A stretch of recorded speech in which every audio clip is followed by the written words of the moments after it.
सुतं शोकविनाशकारकम्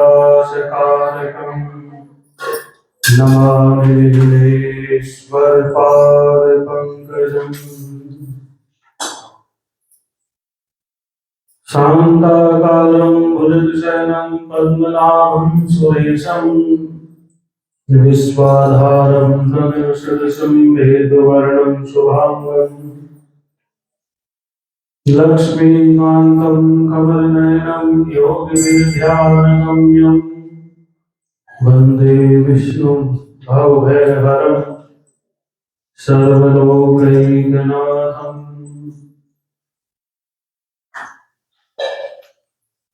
नारायणं नमस्कृत्य नरं चैव नरोत्तमं देवीं सरस्वतीं व्यासं ततो जयमुदीरये। करारविन्दे पदारविन्दम्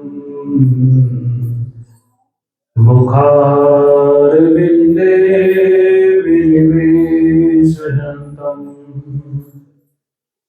वटस्य पत्रस्य पुटे शयानम् बालं मुकुन्दं मनसा स्मरामि। श्रीकृष्ण गोविन्द हरे मुरारे हे नाथ नारायण वासुदेव जिह्वे पिबस्वामृतमेतदेव गोविन्द दामोदर माधवेति विक्रेतुकामा खिल गोपकन्या मुरारी पादार्पित चित्तवृत्तैः दद्यादिकं मोहवसाद गोचर गोविन्द दामोदर माधवेति गृहे गृहे गोपवधूकदम्बा सर्वे मिलित्वा समवाययोगम्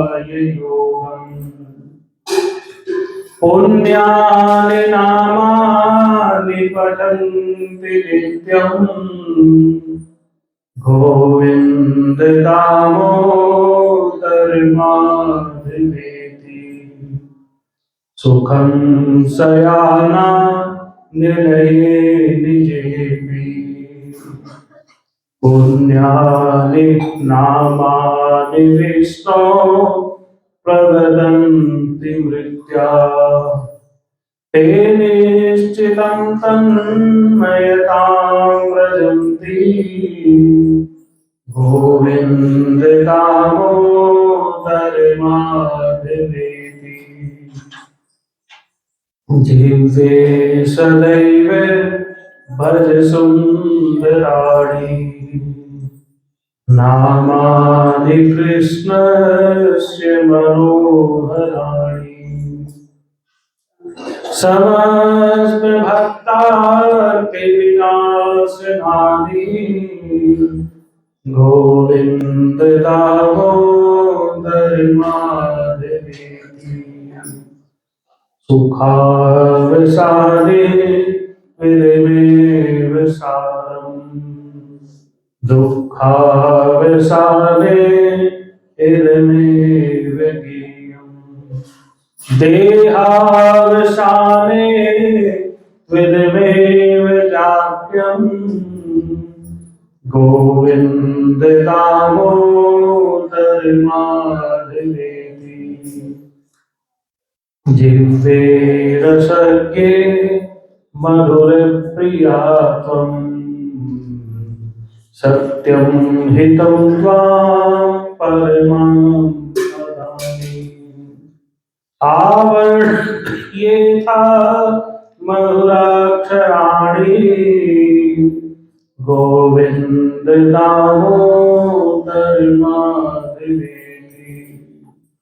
त्वामेव याचे मम देहि जिह्वे समागते दण्डधरे कृतान्ते वक्तव्यमेव मधुरं सुभक्त्या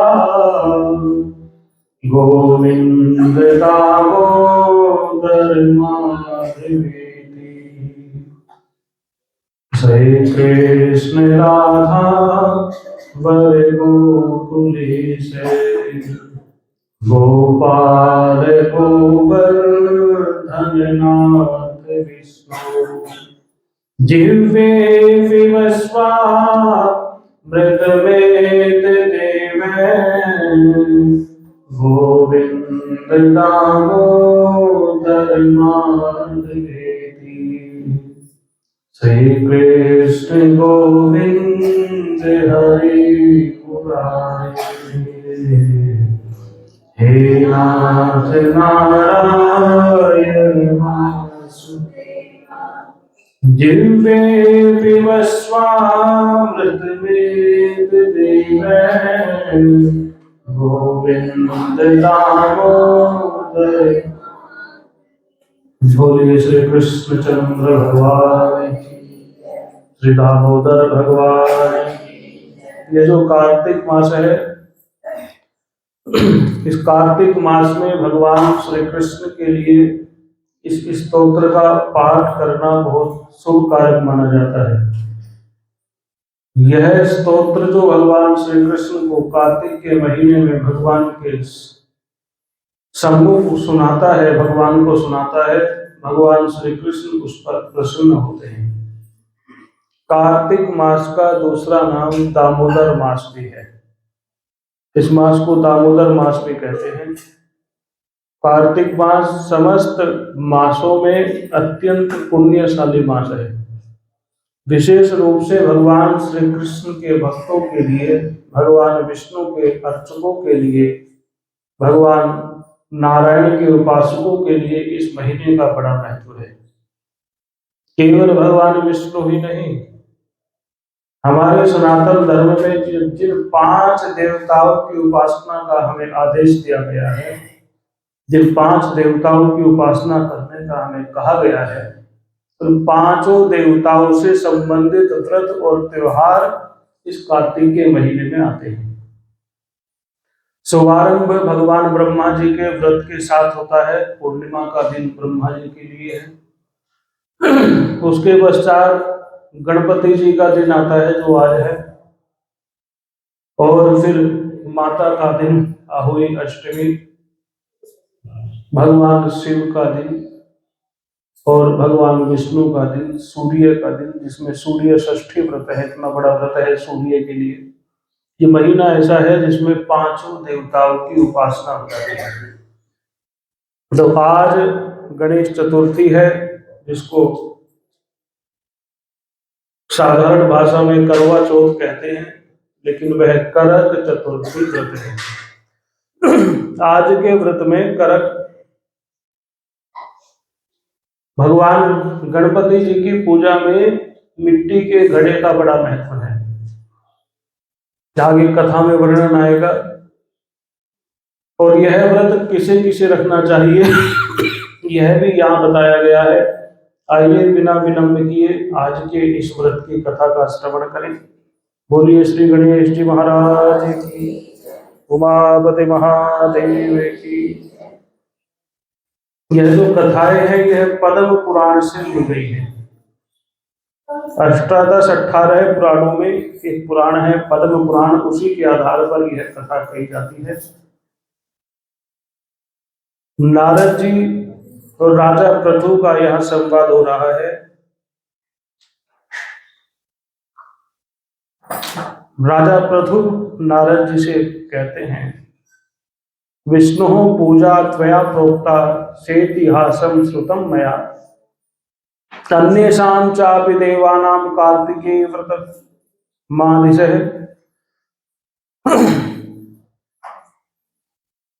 कि हमने विष्णु जी के विषय में सुना कि इस महीने में भगवान विष्णु जी की पूजा करनी चाहिए।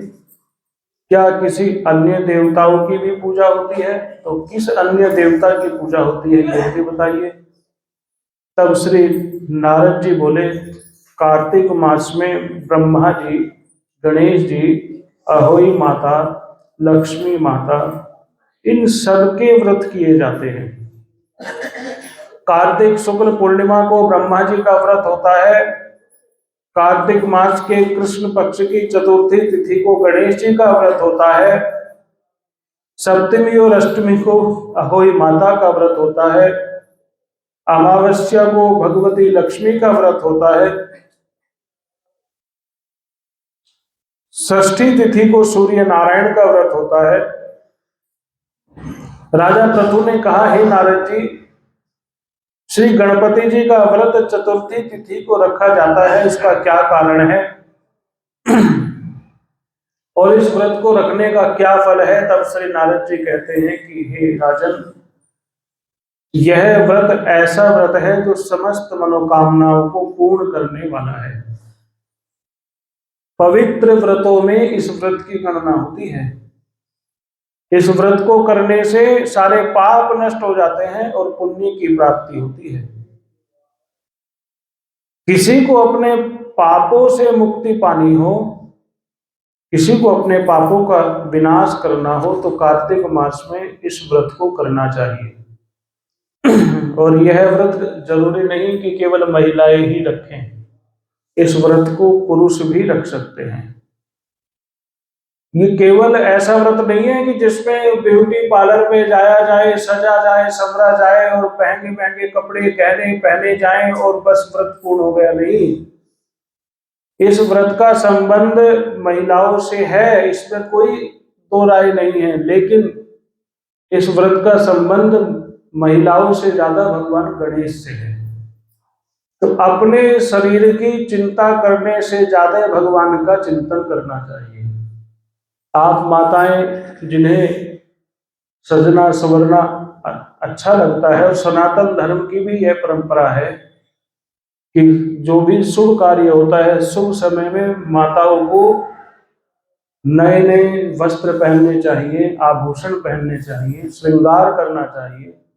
ये सनातन परंपरा है, ऐसा नियम है।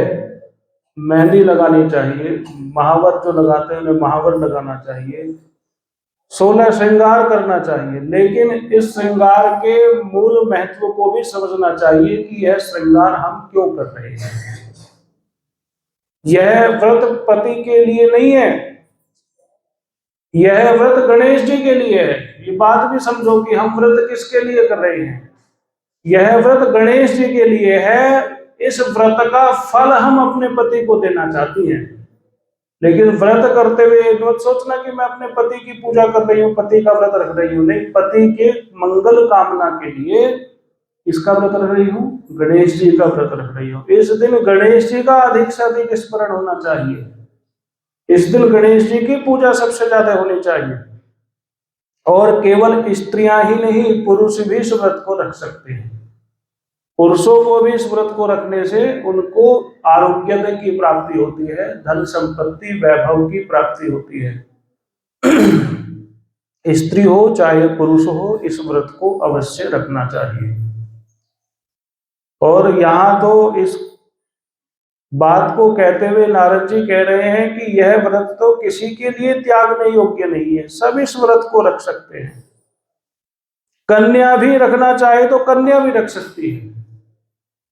अब लोग मर्यादा ऐसी हो गई है, समाज में ऐसा फैल गया है कि करवा चौथ का व्रत तो भाई स्त्रियां ही रखती हैं। यदि किसी पुरुष ने रख लिया तो उसकी हंसी उड़ानी शुरू कर देंगे, लो भाई तुमने किसके लिए व्रत रखा। तो जिन लोगों को इस व्रत के महत्व के विषय में ज्ञान है, जो इन व्रत के महत्व को समझता है, वो ये भी जानता है कि इस व्रत का स्त्री पुरुष से कोई संबंध नहीं है।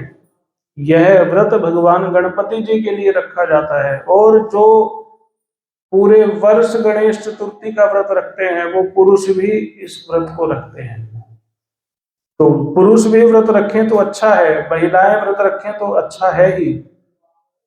कहा कि प्रौढ़ा हो, कुंवारी हो, सावित्री हो, कन्या हो, विवाहिता हो, सब इस व्रत को रखें। और जो इस व्रत को नहीं रखता उसका कल्याण नहीं होता है। और विशेष करके सौभाग्यवती स्त्री को तो यह व्रत कभी त्यागना नहीं चाहिए। यदि विधि पूर्वक, नियम पूर्वक इस व्रत को कोई करे तो उसके जीवन में समस्त वैभव, सौभाग्य की वृद्धि होती रहती है।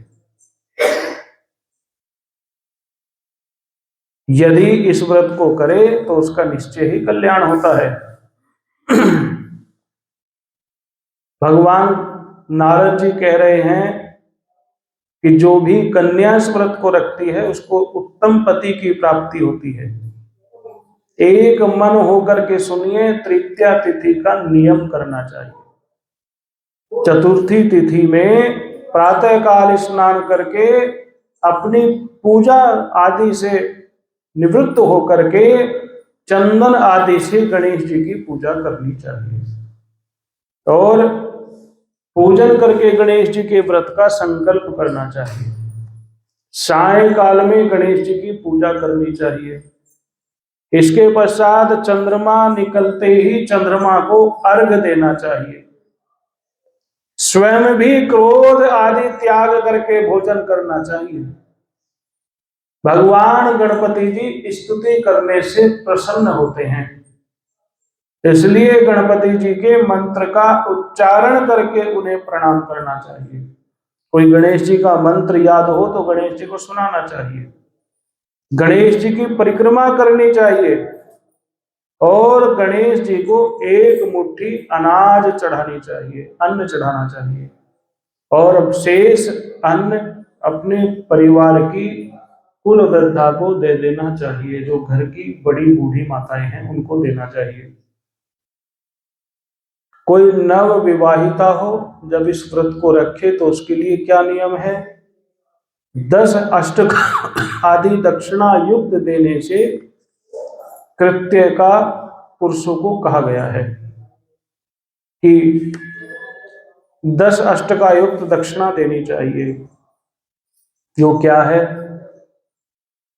कहते हैं कि स्त्रियों को एक दिन पहले ही सिर सहित स्नान कर लेना चाहिए। सिर धोने की जो विधि है वो एक दिन पहले ही सिर धो करके शुद्ध होकर के इस व्रत को करे। रात्रि में भोजन करे। भोजन तृतीया तिथि की बात है, ये एक दिन पहले का नियम है। और फिर दातुन करनी चाहिए, मुख को शुद्ध करके सोना चाहिए और चतुर्थी तिथि में सूर्य निकलते ही इस व्रत को आरंभ कर देना चाहिए। हमारे धर्म शास्त्रों में जो नियम का आरंभ होता है वो सूर्योदय से होता है और अगले दिन सूर्योदय तक वह नियम चलता है। आप लोगों के, बहुत लोगों के मन में धारणा रहती है कि रात के 12 बज गए, अब तो अगला दिन लग गया, चलो कुछ खा लो। लेकिन ऐसा नहीं है। सनातन धर्म में सूर्य उगने से लेकर के और अगले दिन सूर्य उगने तक एक ही दिन माना जाता है। ऐसा नहीं कि रात के 12 बज गए तो व्रत खत्म हो गया और बस अपना खा पी के फिर सो जाओ। नहीं, ऐसा करोगे तो व्रत खंडित हो जाएगा। कहा कि स्नान करे और वस्त्र आभूषण ग्रहण करे। यहाँ लिखा हुआ है कि वस्त्र आभूषण पहनने चाहिए।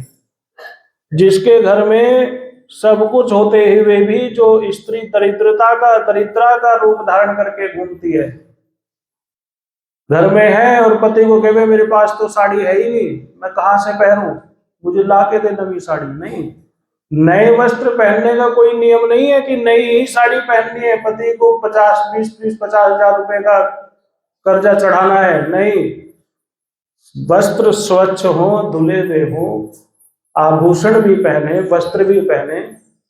जिसके घर में सब कुछ होते हुए भी वो पति से बार बार कहे जी मेरे पास तो कुछ है ही नहीं, मैं क्या पहनूं, उसको दरिद्रा कहा गया है। उसकी दरिद्रता कभी नहीं जाती है।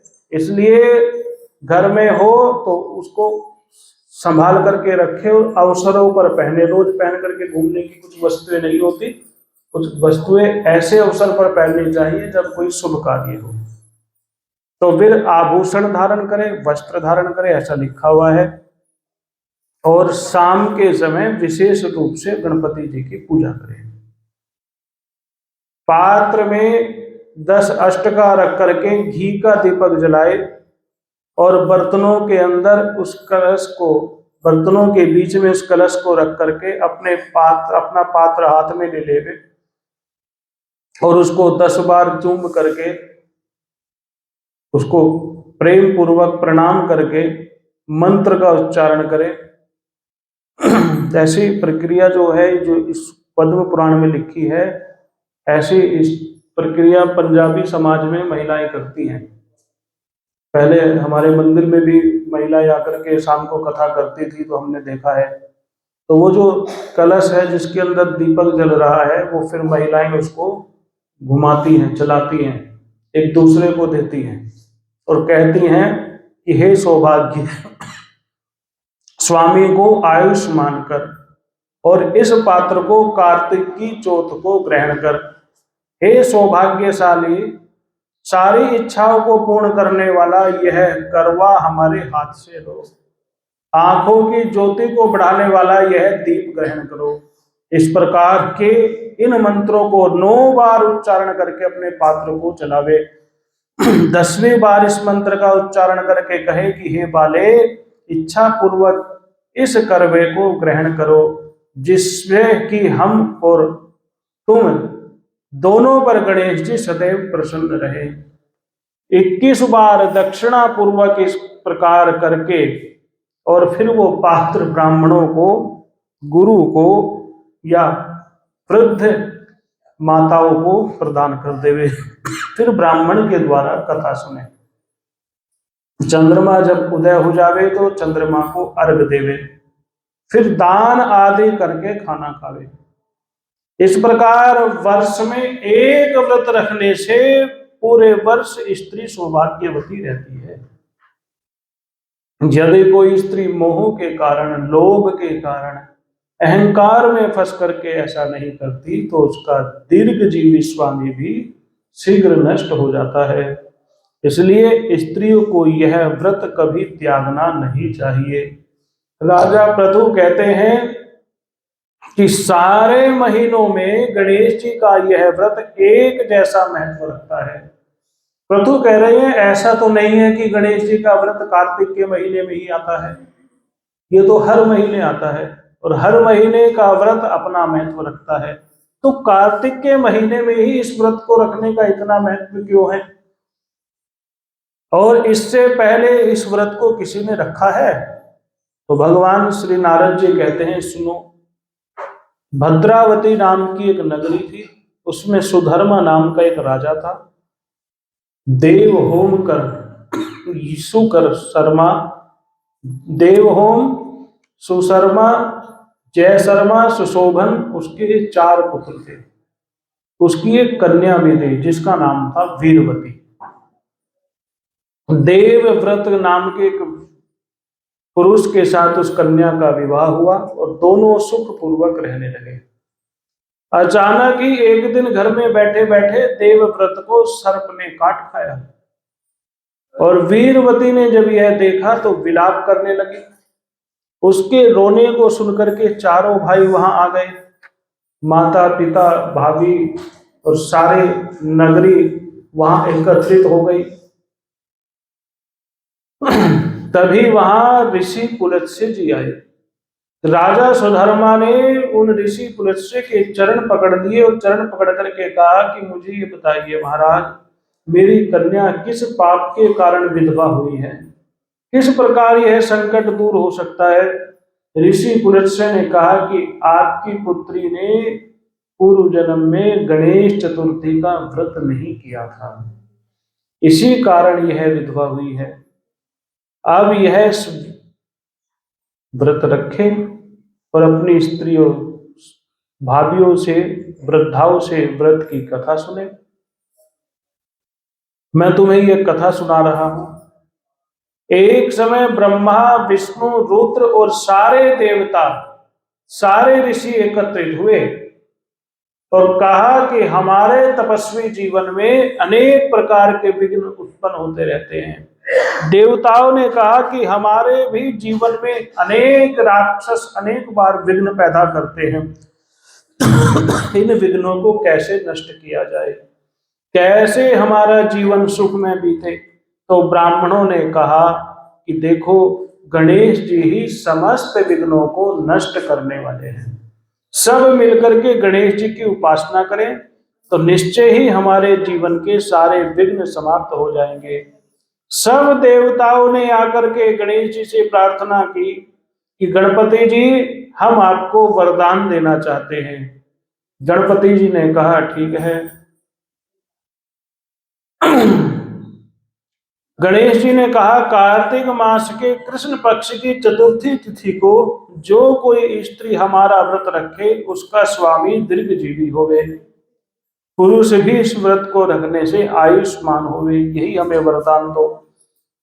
देवताओं ने कहा ऐसा ही होगा। तब गणपति जी ने कहा कि आपने हमें वरदान दिया है तो हम भी आपको वरदान देते हैं। आपने हमारे लिए व्रत रखा है, आपके जीवन काल में कोई भी विघ्न आएगा उस विघ्न को हम हर लेंगे। इस प्रकार गणपति जी ने देवताओं को वरदान दिया, देवताओं ने गणपति जी को वरदान दिया। अगस्त श्री पुलस्त्य ऋषि कहने लगे कि आपकी पुत्री यदि यह व्रत रखे तो निश्चित रूप से इसका पति जीवित हो जाएगा। पुलस्त्य जी इस प्रकार कहकर चले गए और उन्होंने वीरवती से इस व्रत को करने के लिए कहा और उसके पति के शरीर को तेल के एक नाव में रख दिया। जब कार्तिक का महीना आया तो उसने विधि पूर्वक व्रत रखा, कथा को सुना, रात्रि में चंद्रमा को अर्घ दिया, ब्राह्मणों को दान किया। इस प्रकार इस व्रत के प्रभाव से उसका पति जीवित हो गया। उसी समय से यह व्रत प्रचलित हो गया। स्त्री अथवा पुरुष कोई भी इस व्रत को रखे तो सुख संपत्ति और सौभाग्य की प्राप्ति होती है। कार्तिक मास के कृष्ण पक्ष की चतुर्थी तिथि को व्रत करने से, कथा सुनने से यह व्रत पूर्ण होता है। कहते हैं कथा के न सुनने से भी व्रत का फल आधा हो जाता है, इसलिए व्रत रखे और उसकी कथा भी अवश्य सुने। बोलो श्री गणेश जी महाराज, उमापति महादेव, वृंदावन बिहारी नाम। बस जी,